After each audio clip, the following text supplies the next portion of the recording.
உறவுகளுக்கு வணக்கம். நான் ஒரு போன வீடியோல அன்செக்யூர்டு லோன், அதாவது பர்சனல் லோனையும் கிரெடிட் கார்டு லோனையும் ஏதோ ஒரு சூழ்நிலையில் நம்மளால கட்ட முடியல அப்படின்னா பேங்கிங் ஸ்டாஃப் இல்லாட்டி என்பிஎஃப்சியில் உள்ள ஸ்டாஃப்ஸ் யாராவது வந்து நம்ம வீட்டுக்கு வந்து நம்மளை ஹராஸ் பண்றதோ இல்ல வேலை பார்க்குற இடத்துக்கு வந்து அவதூறா பேசுறதோ மிரட்டுறதோ, நாளைக்கு போலீஸ்க்கு நான் கம்ப்ளைண்ட் பண்ணிடுவேன், அவ அரெஸ்ட் ஆயிரும், இல்ல கோர்ட்ல இருந்து உங்களுக்கு ஆர்டர் வந்துடும் அப்படி இப்படின்னு சொல்லி நம்மளை அச்சுறுத்துறதோ இல்ல நம்மள அசிங்கமா பேசுறதோ பொது இடங்களை வச்சு நம்மள வந்து பேசுறதோ எதுவுமே பண்ணக்கூடாது. அப்படி பண்ணாங்கன்னா காவல் நிலையத்துல புகார் அளிக்கலாம் அப்படின்னு சொல்லியிருந்தேன்.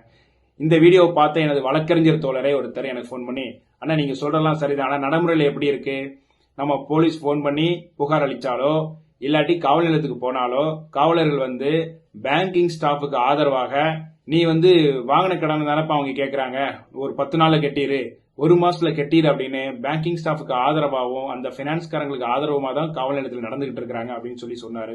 ஆமா, நடைமுறையில் இதுதான் சாத்தியமாக இருக்கிறது. ஆனா அப்படி பண்றது இல்லீகல். அப்படி ஏதாவது ஒரு காவல் நிலையத்துல காவலர்கள் அப்படி சொல்றாங்க அப்படின்னா, சார் ஒண்ணு இல்ல, ஒரு மாசத்துல கட்ட சொல்றீங்க சார், இல்ல 10 நாள்ல கட்ட சொல்றீங்க சார், இப்படி நீங்க 10 நாள்ல கட்டணும் அப்படின்னு நீங்க சொன்னீங்க அப்படிங்கறத எழுத்துப்பூர்வமா உங்க பேரும் உங்க சீலையும் வச்சு எனக்கு கொடுத்துருங்க சார், நான் ஒரு மாசத்துல பணத்தை கட்டிடுறேன்னு சொல்லிட்டு நீங்க வந்துருங்க.